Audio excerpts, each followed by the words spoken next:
welcome. This is Nationwide on the network service of the NTA. I am Noleen, Abel-Ameh.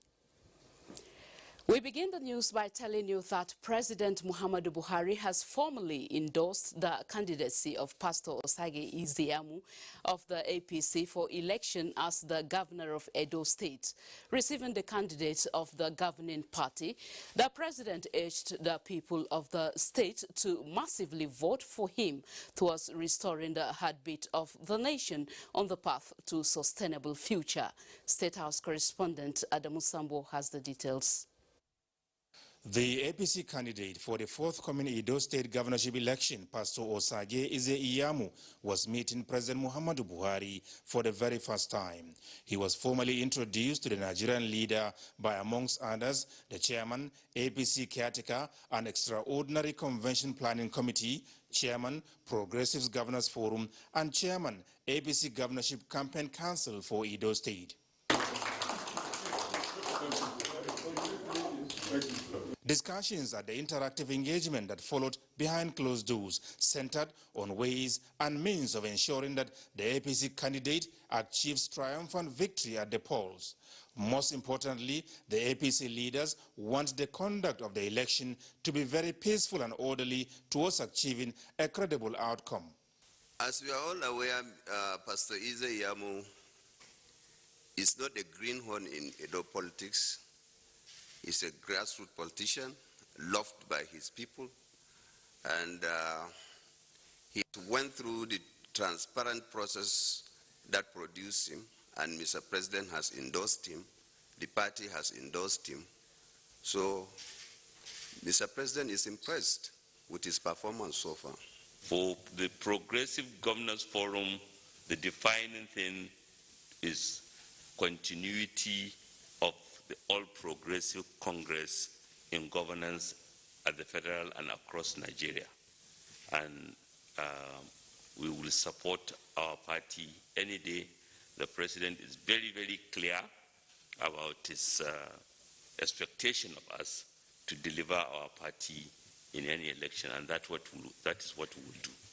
It could have been a big problem if the governor performed well while governing his state. He could have been an asset to PDP, but I assure you that governor is a liability. So we are ready to fight somebody who has failed woefully in the areas of human development, failed woefully in the areas of providing infrastructural facilities to the good people of Edo State. I want to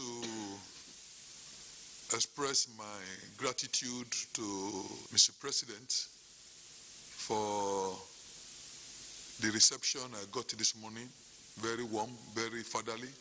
Let me also use this opportunity to debunk the story that has been going around in the past 1 week from the opposition that Mr. President did not want to see me. There's no truth in it. The cooperation I've received is unprecedented. All the governors are practically calling and seeing how they can support. And I'm happy to belong to the progressive family. And I want to assure you that we'll win overwhelmingly. We believe in peace. Our president believes in peace. Our party leadership believes in peace. And we cannot disappoint them. So please, help me thank the president for this love. Edo State governorship election comes up on the 19th of September 2020. From the State House, Adamu Sambo, NTA News. Meanwhile, the All Progressives Congress has urged security services to stay vigilant and be guided by the law in its effort to prevent a breakdown of law and order in Edo State House of Assembly. The party's Deputy National Publicity Secretary, Ekini Nabina, in a statement, wants all parties and their proxies to ensure peace and adherence to the rule of law and to adhere to the rule of law and their actions. The statement noted that it is illegal to deny duly elected legislators their constitutional rights to represent their constituencies in government, and for the 24-member Edo State House of Assembly, 7 cannot be greater than 17. The APC says independence of the legislature as an important arm of government must be guaranteed and protected without interference from the executive, partisans and other non-state actors, describing the activities of the Edo State government on the State House of Assembly as an assault on the Constitution and the rule of law. In the meantime, the Independent National Electoral Commission, INEC, will withdraw from the conduct of Edo governorship election if the threat of violence escalates and candidates unduly influence the electorate. INEC Chairman Professor Mahmoud Yakubu stated this in an interview with newsmen in Nasarawa State. Whatever we need to do to stem the ugly reports of violence so far, or threats of it, particularly in Edo State, will do so. We'll continue to speak to the actors. The assurance has been consistent with the assurance that we have always given. We are not a political party. We have no candidates in the election. We will jealously guard our processes. But as I said, and I keep repeating myself, anybody who thinks that he can influence the people's choice on election day through violence is wasting his time. If there is violence, we'll simply withdraw and we'll see who will declare winner in that manner. Away from politics to health now, the federal government has assured the commencement of the payment of June hazard allowance for medical personnel handling the COVID-19 pandemic from next week.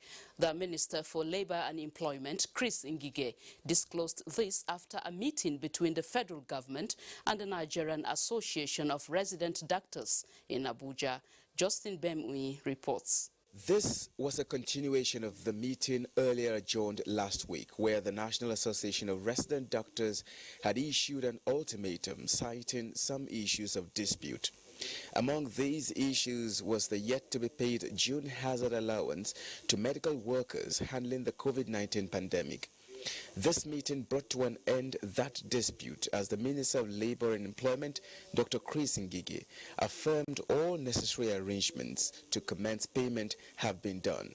IP's Accountant General Office, the money they have was from 20 billion. But they are running around, government has run around to make sure that we process the payment for June.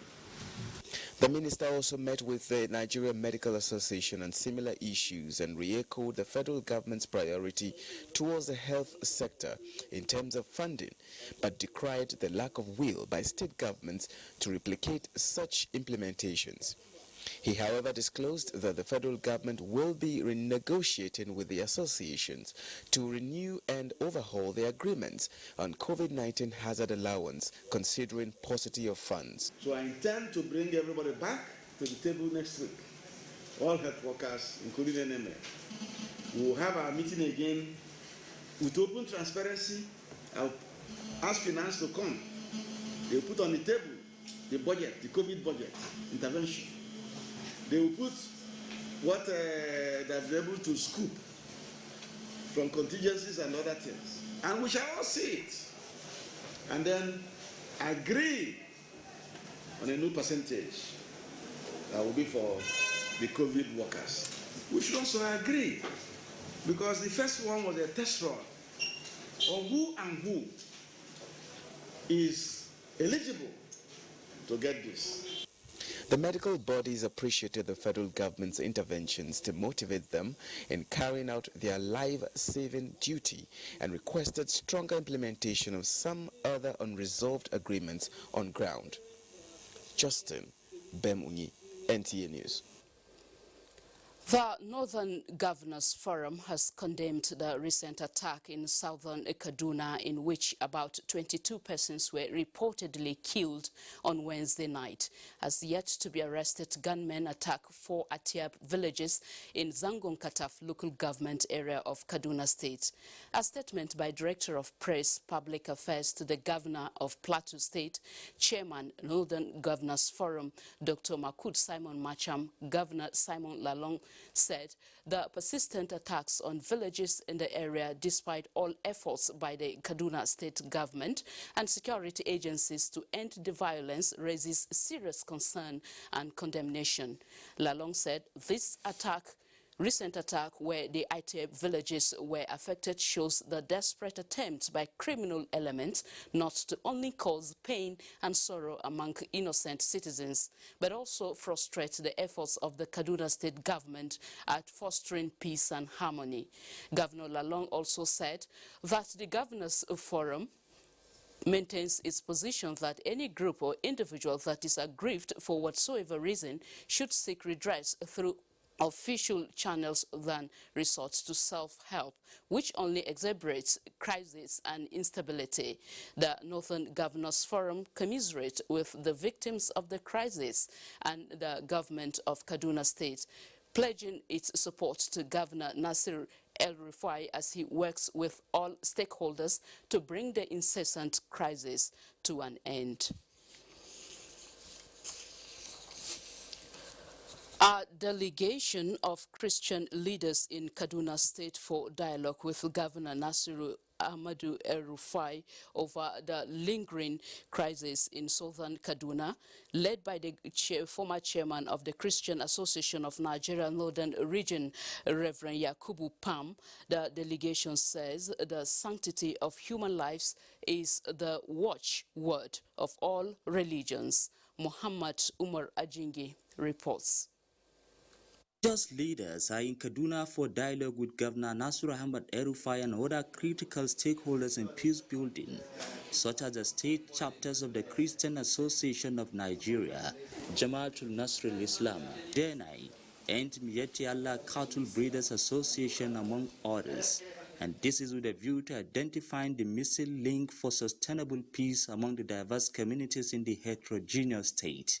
Reverend Yakubu Pam says they are closely monitoring the worrisome situation and admonishes the people to be steadfast in prayers and support of the state government in its commitment to restore lasting peace in the crisis-ridden areas.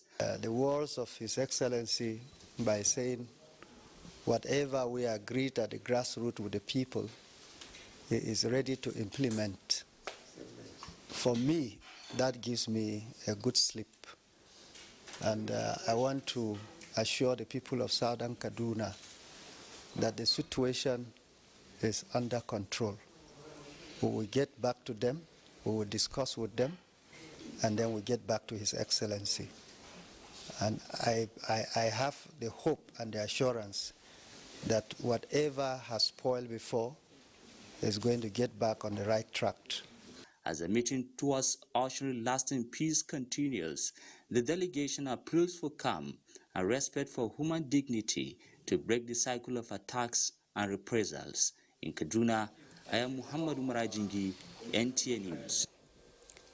Coalition of youth known as Civil Society Groups for Peace, Justice and Development says what Nigeria needs is peace, not a revolution. Leaders of the groups at a press briefing in Abuja have called on Nigerians, particularly youth, to desist from activities that will make them vulnerable to disrupting government efforts of building sustainable peace. The civil society group solicits support from the youth to enable government at all levels achieve the mandate of tackling the challenges of insecurity, economic empowerment and social development, which are being addressed. With Nigeria not an exception, we cannot claim ignorance of the many good efforts of the government towards making Nigeria work again. Nigeria is not a banana republic, and individuals who see it as such must be made to face the relevant section of the law. The post-COVID-19 loan that has been given by the CBN was actually meant for the youth, so that the youth can also access the loans. And we are not saying that the government have delivered 100%. But all we are saying is that let peace reign.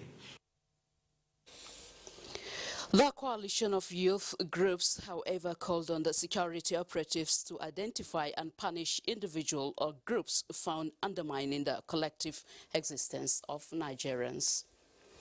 Land disputes, tribalism, political differences are identified as some of the factors fueling the more than 40 years unrest between the Jukun and Tiv people of Taraba and Benue communities that have led to instability. To ensure peaceful coexistence, the Foundation for Peace, Hope and Conflict Management, in partnership with Women Interstate Peace Building Initiative, put up a conference to bring in lasting peace to the community. Serafina Okon-Umekwe reports. I'm saying, God, on behalf of all the women in Taraba and Benue, we stand for peace. An emotional appeal by the Jukun women leader of Taraba State to the Tiv nation to lay down their arms and give peace a chance so development can thrive. This is the maiden edition of Women Interstate Peace Building Initiative in partnership with Foundation for Peace, Hope and Conflict Management with the theme, Women are Key to Peace. The concept of this conference is towards building a peaceful society, devoid of violence, unjust social structure among tribes, religion and ethnic groups in Taraba Jukun and Benue Tiv communal crises that have lingered for over 40 years. Speakers at the event, Most Reverend Ignatius Kegama, Archbishop of Abuja, Minister of Women Affairs represented, and Anthony Baturi, the founder of the foundation, said life is sacred and worth living. Hence, women as catalysts of peace and positive change must rise against conflicts, promote peaceful coexistence, and create a peaceful world for all. Our men try and everybody, not that the women are powerful, but we think let's try as mothers, because everything that happens is the mother that takes the consequences. But the grassroots people is that, like the youth, what I'm taking to them is that peace is the main source of life.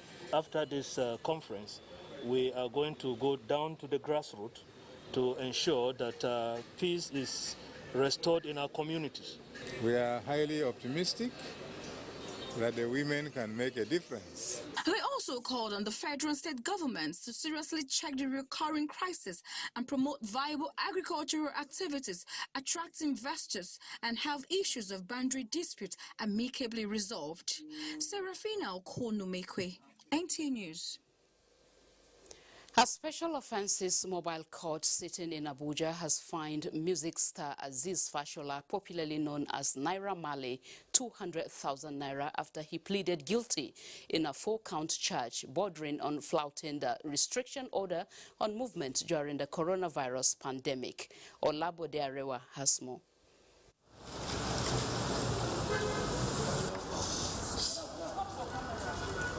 Aziz Fashola was arraigned before Magistrate Idayat Akoni for flying into Abuja on June 30, 2020, and holding a musical concert in violation of COVID-19 restrictions.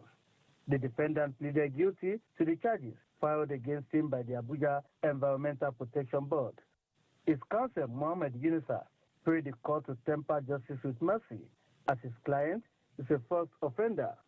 The court imposed a fine of 50,000 naira on each of the 4 counts, which means he will pay 200,000 naira.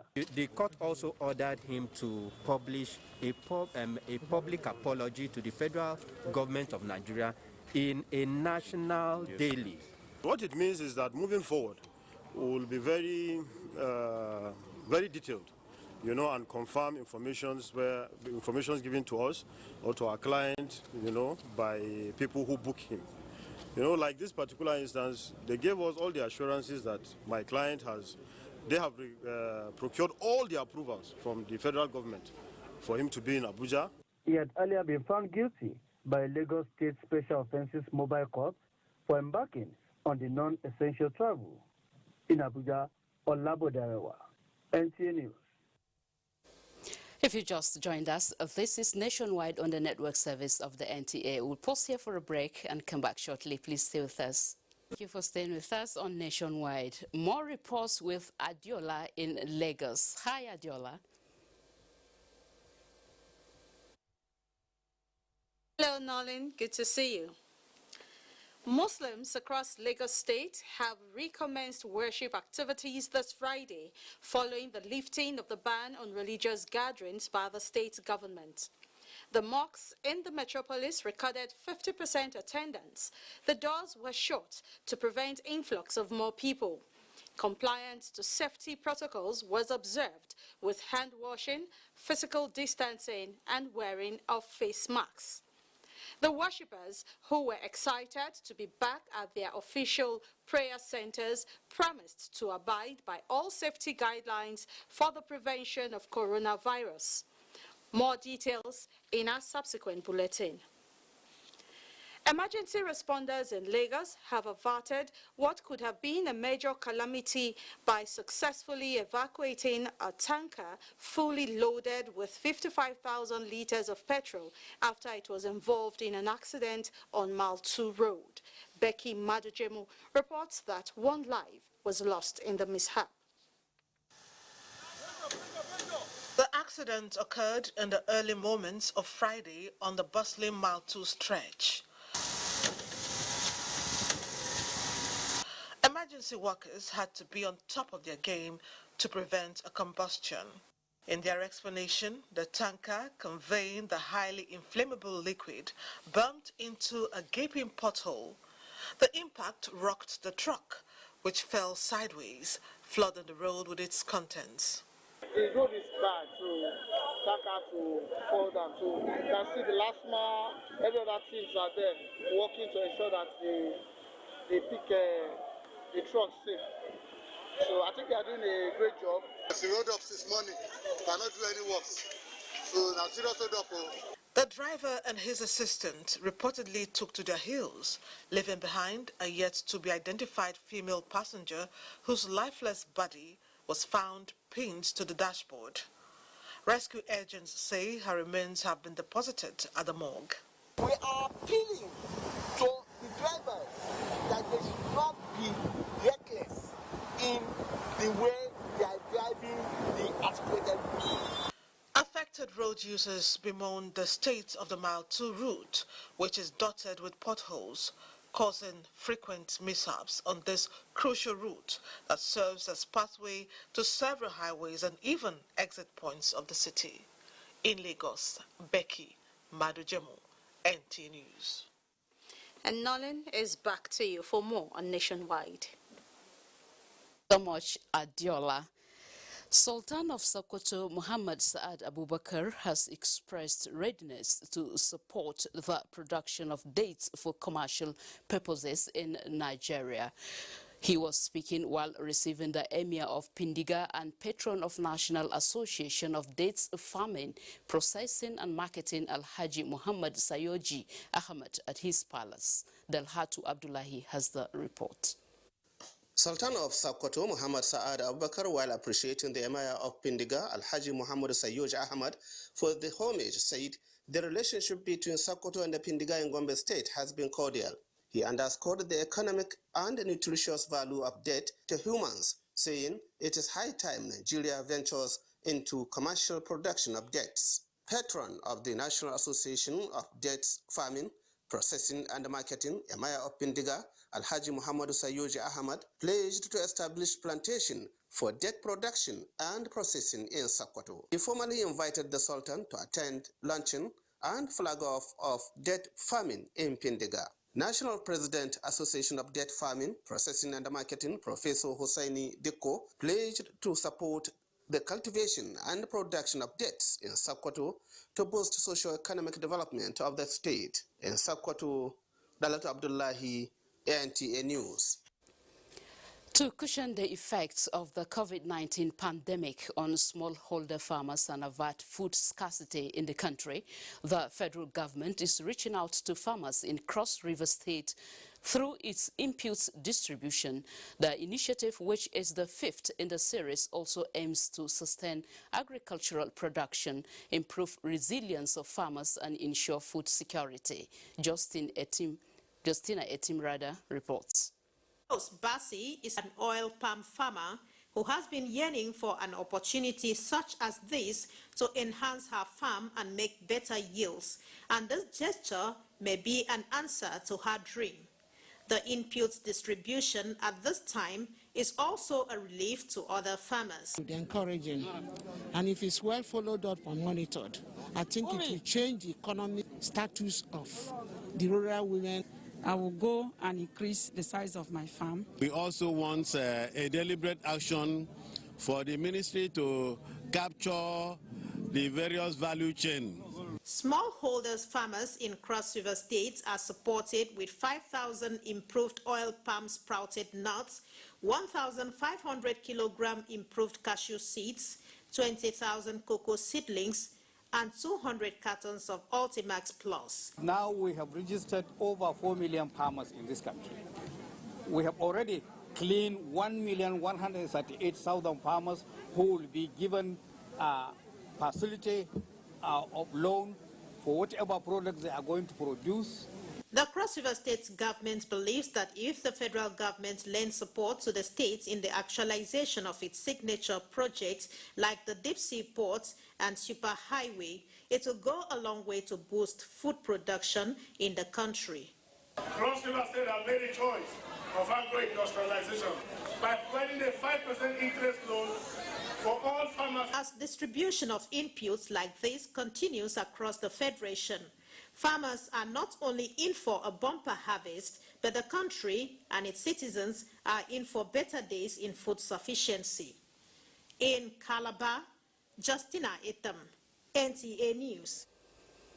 From Calabar, we move you to Kano, where the federal government will partner states and the private sector in the promotion of the non-oil sector of the nation's economy. Minister of Mines and Steel Development, Olamilekon Adebite, stated this when he visited Kano State Deputy Governor Nasiru Yusufu Gawuna. Abdullahi Mustafa has details. Minister's visit to Kano is to interface with stakeholders on how to harness the presidential gold mining initiative towards creating jobs and boost the nation's foreign exchange earnings. To fully harness the presidential gold mining initiative, Mr. Adebite disclosed the ministry will strengthen partnership with states and the private sector.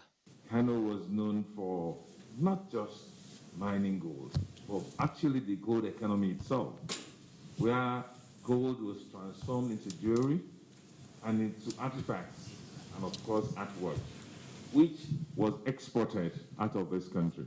I'm assuring you that Kano is going to be the gold hoop of Nigeria. Kano State Deputy Governor Nasir Yusuf Gawuna highlighted the various measures being put in place to create jobs through the Office of Special Advisor to the State Governor on Solid Minerals Development. He also assured the Minister of full participation of the state in the implementation of the presidential initiative. In Kano, Abdullahi Mustafa, NTA News. Kaduna is our next port of call, and Abdullahi is standing by. Hi, Abdullahi. Noleen, and thanks for joining us here in Kaduna. Kano State Government has embarked on an urban renewal program expected to improve on existing infrastructure and decongest traffic within the metropolis. The state government says will serve as a roadmap for economic prosperity. Let's join Muhammad Rabiu Ali for details of this report. Such is the chaotic nature of traffic in Kano metropolis as a result of gridlock on major roads. The worrisome situation prompted the state government to open up some areas to decongest traffic. The affected areas are the 3-in-1 dengue flyover along Zaria Road, which is nearly completion. Very much happy about it due to the so much conveniences that it brought to the development of Kano State. This project is going successfully and we are appreciating this project.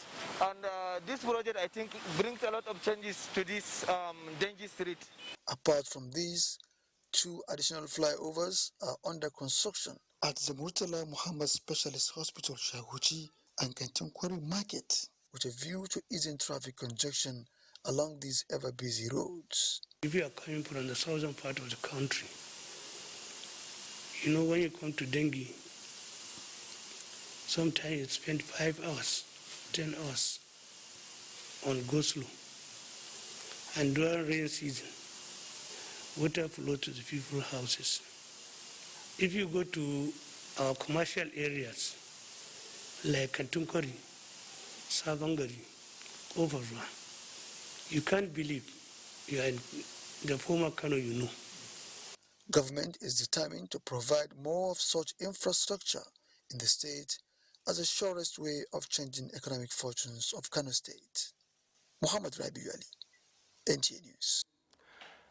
2 people were reported dead as torrential rains continue to lash parts of Jigawa State. Awal Muhammad Kazauri reports that the affected communities are no longer accessible. His report. Ngobali Bridge was provided to serve about 20 communities to the local government headquarters and major markets around. The heavy rains destroyed the bridge, forcing the people to find alternative route, as a result of which 2 family members lost their lives in crossing the overflown river. People of the area who are worried about the development said they can no longer transport their goods to markets and report the sick to hospitals.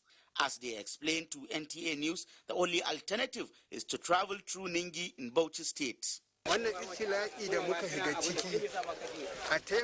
We call on the government to hasten the repair of the bridge because we are in danger.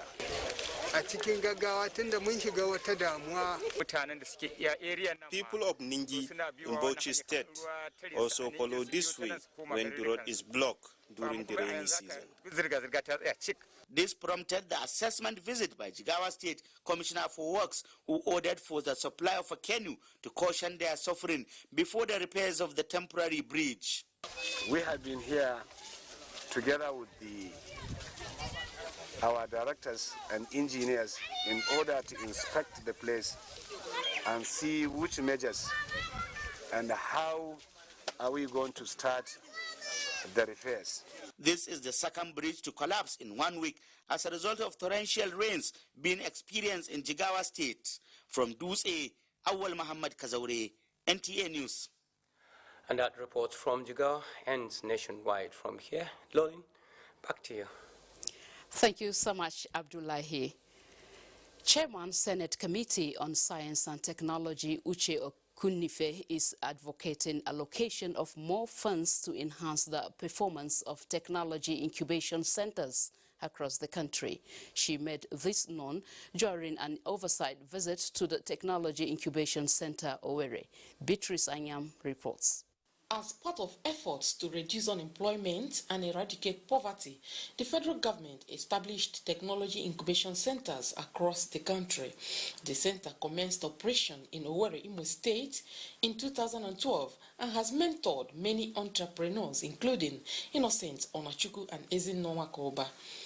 Staying here at the Technical Incubation Center has been very great to our business. Some assistance, mentoring that we are getting from here. As part of their oversight function, the Senate Committee on Science and Technology inspected the various units at the center, where the chairman of the committee, Uche Kunife, admitted that incubation centers can contribute immensely to the nation's economy if well funded. I can see staff that are ready to work. If the government does not fund this, there's a limit to what we can do. And to see areas where we can support them legislatively to continue with the functions and the work they're doing. Whenever it rains, the entrepreneurs cannot do carry out their production. In Owerri, Beatrice Anyam, NTA News.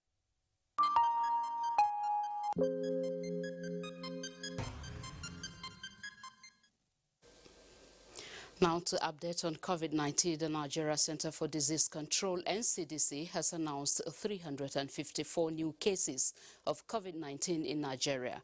FCT has 78, Lagos 76, Kaduna 23, Ebonyi 19, Oyo 18, Nasarawa and Rivers have 17 each, Delta 16, Kwara 15, Akwa Ibom 13, Edo and Ogun have 12 each, Plateau 11, Kano 9, Bauchi, Borno and Ekiti recorded 6 cases each.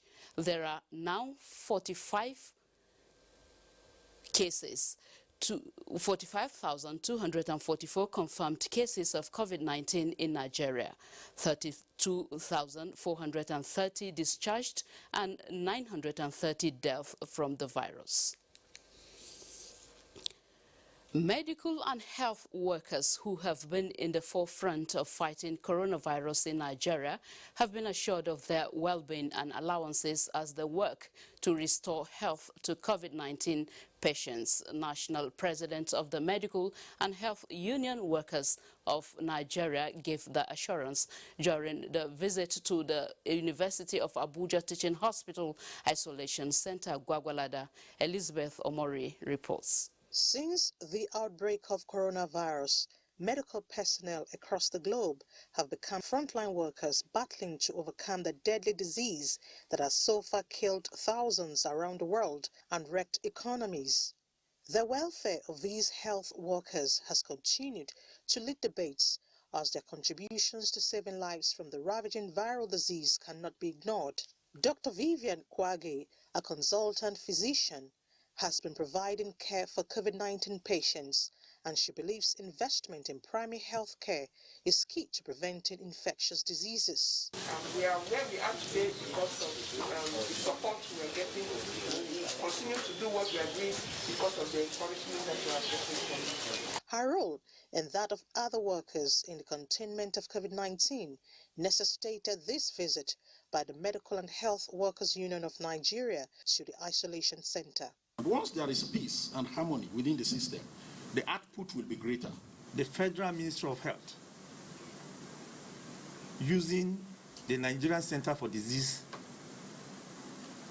Control, NCDC, have provided almost all the equipment that we need to make the center function. They advocate proper hygiene practice amongst Nigerians and prompt response on the payment of the late salaries and allowances formed part of their discourse. In Abuja, Elizabeth Omori, NTA News. Jenny has the next set of reports from Port Harcourt. Hello, Jenny. Hello, Noleen. Good evening and welcome to Port Harcourt. Rivers State Governor Nyesom Wike says his administration will give the Army and other security agencies necessary support to work effectively to fight crime in the state. The governor was speaking when he played host to the new General Officer commanding 6th Division Nigerian Army, Major General Olu Irefin at Government House, Port Harcourt. Ogedi Yekwere reports. The new officer commanding 6th Division Nigerian Army, Port Harcourt, Major General Olu Irefin, is in Government House as part of his familiarization visit to inform the governor of his appointment and solicit support to fight crime and criminality in the state. We assure you that the security of the state is paramount in our program, and anything we need to do to make the state secure and peaceful for people to be able to carry out their duty without molestation, we shall continue to do that with your support. Governor Wike expressed worry at the alarming rate of insecurity across the country, promising that his administration would support the army and other security agencies in the state. For us here, we have always collaborated with the security agencies to make sure that they bring crime down drastically. The governor also advised the new GOC to be apolitical and exhibit the highest sense of professionalism and the discharge of his duty. In Port Harcourt, Ogedi Yekwere, NTA News. The eastern ports in recent times have been free from security infractions. This is attributable to the effective application of community policing by the Commissioner of Police in charge of the ports. Robinson Derataide reports that the Commissioner called on stakeholders to keep faith with the community policing policy. Security is often a concern at the seaports due to the increased economic activities, which increase its propensity to criminal elements. The police in the eastern ports comprising Port Harcourt, Onne, Calabar and Warri often contend with community youth restiveness over unlawful demands at the ports. Community policing, described as the flagship policy of the present Inspector General Police, the Commissioner says is the mechanism used to address this issue at the ports.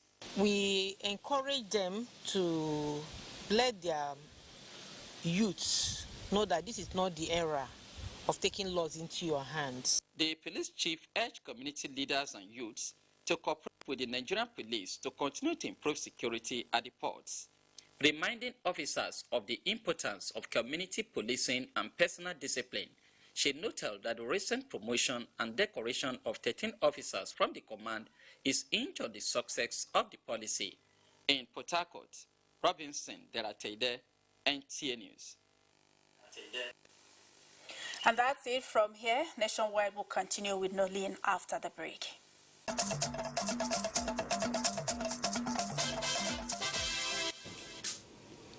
We now join Lanre in Ibadan for more reports. Over to you, Lanre. Thank you, Noleen, and welcome to Ibadan. Over 2,000 small and medium enterprises, as well as the vulnerable, are to benefit from the SHUN seed loan after an intensive training aimed at creating direct jobs in the state. The state governor, Buega Oyetola, made this known while inaugurating the post-COVID-19 economic intervention program of the state. Joshua Ogunjide reports. COVID-19 in the past 6 months has dealt a big blow on the economic lives of nations of the world. As the world continues to grapple with the pandemic while recovering gradually, the Osun State government is thinking post-COVID-19 as it sets aside a sum of 100 million naira as seed loan to credible medium and small-scale enterprises as well as vulnerable citizens of the state under the post-COVID-19 economic intervention program. The state is partnering the Small and Medium Enterprises Development Agency of Nigeria, SMEDAN, and the Bank of Industry, BOI, in sponsoring the entrepreneurial development training. God willing, the state government will continue to provide necessary assistance to our people in the state of Osun. I would like to appeal to the beneficiaries of this program to make judicious use of the opportunities it offers for their individual and collective benefit. 2,000 beneficiaries will be tutored on 3 course trainings for the next 3 weeks beginning from Monday in 2 centers per senatorial district with a view to generating 15,000 jobs directly and indirectly annually. Governor Buega Oyetola also inspected the intended vocational training workshop located in Osogbo. Joshua Oguchide, NTA News. The federal government conditional cash transfer is to commence in Oyo State any moment from now. This follows a training program for the officers of the scheme in Oyo Town. Correspondent Funke Amole's report is here presented. Household Upliftment Program, otherwise known as Conditional Cash Transfer, is a federal government initiative that is aimed at lifting the poor and vulnerable households out of poverty and to cushion the effect of unemployment. The objective of the training is to sensitize people, make sure that when they go out to the field to distribute the cash to people, they do their work as they are supposed to do it. Our expectation after this training is that the cash transfer facilitators will have a better understanding of how we are going to implement the livelihood component. It is a one-off grant for the selected households for them to be able to establish for themselves. Trainees of the scheme are to undergo skill acquisition on saving group mobilization, micro-business development, and life skills investment ideas. Expect at this training that to get full understanding how to implement the components. Livelihood is meant to improve their well-being. The program is to facilitate the transfer of 5,000 naira per month to beneficiaries for capacity building and to enhance empowerment for them to be self-reliant. That does it from Ibadan. Rest of Nationwide continues with Noleen in Abuja. Thank you so much, Lanre. President Muhammadu Buhari this Friday in Abuja assented to the Companies and Allied Matters Bill 2020 recently passed by the National Assembly. A statement from the Special Advisor to the President, Femi Adesina, Media and Publicity, says the President's action on this important piece of legislation therefore repealed and replaced the extant Companies and Allied Matters Act 1990, introduced after 30 years, several corporate legal innovations geared towards enhancing ease of doing business in the country. It adds that such innovations include filing fee reductions and other reforms to make it easier and cheaper for small and medium-sized enterprises to register and reform their businesses in Nigeria, and also allowing corporate promoters of companies to establish private companies with a single member or shareholder, and creating limited liability partnerships and limited partnerships to give investors and business people alternative forms of carrying out their business in an efficient and flexible way. Other areas are with innovating processes and procedures to ease the operations of companies and enhancing the minority shareholder protection and engagement, introducing enhanced business rescue reforms for insolvent companies, and permitting the merger of incorporated trustees for associations that share similar aims and objectives. The Ministry of Humanitarian Affairs, Disaster Management and Social Development has pledged to continue to carry the Nigerian Union of Journalists along in achieving its mandate of reaching out to the poor and vulnerable in the society. This was when officials of the union paid a visit to the ministry in ensuring accountability and transparency in the distribution of palliatives across the country. Ruth Agwele reports. They are the bridge between the government and the governed. Therefore, to alleviate worries of people over non-inclusion, the Nigerian Union of Journalists has led a delegation to the Ministry of Humanitarian Affairs, Disaster Management and Social Development to beam its searchlight to ensure government's interventions in the wake of COVID-19 reaches the desired groups across the country. Sometimes some of the things that fly left, right and center could be as a result of communication gap. And that's why it is highly imperative that the media must be given unfettered access to information that trickles around this ministry. And the ministry has done its best by reaching out to the poor and vulnerable in the society, sometimes using the state structures, and sometimes directly from the ministry to these beneficiaries. Hopefully encourage a nexus of interchange of ideas and enable your members to report programs and activities of the ministry from an informed and objective position. Beyond the visit, the dialogue continues as the ministry pledges continued engagement with the NUJ in fulfillment of its mandate. In Abuja, Ruth Agwele, NTA News. The Joint Action Committee of Non-Academic Staff Union of Universities, NASU, and Senior Staff Association of Nigerian Universities, SANU, are threatening to embark on strike as soon as universities shut down as a result of COVID-19 pandemic are reopened if their demands are not made. Kenneth Nanim was at the briefing where the unions issued the threat. Delays in payment of salaries, non-implementation and withdrawal of extant allowances as agreed with the federal government in 2019, non-payment of arrears of the new minimum wage, irregular deductions and non-remittance of check-off dues are some of the issues the unions are asking the federal government to address.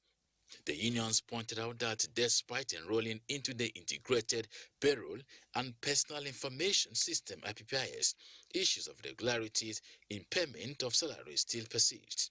They are therefore seeking a University General and Peculiar Payment Platform, UG3P, as option.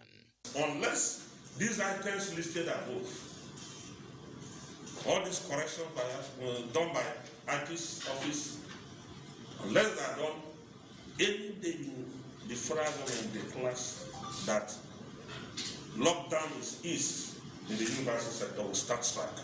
It is worthy of note that our industrial action is exclusive to us and is not to join any sister union on strike. The unions, however, expressed willingness to continue dialogue with government to avert imminent industrial conflicts. Kenneth Nanim, NTA News. And next is sports with Ayodeji Makinde. Federal government's decision to lift ban on recreational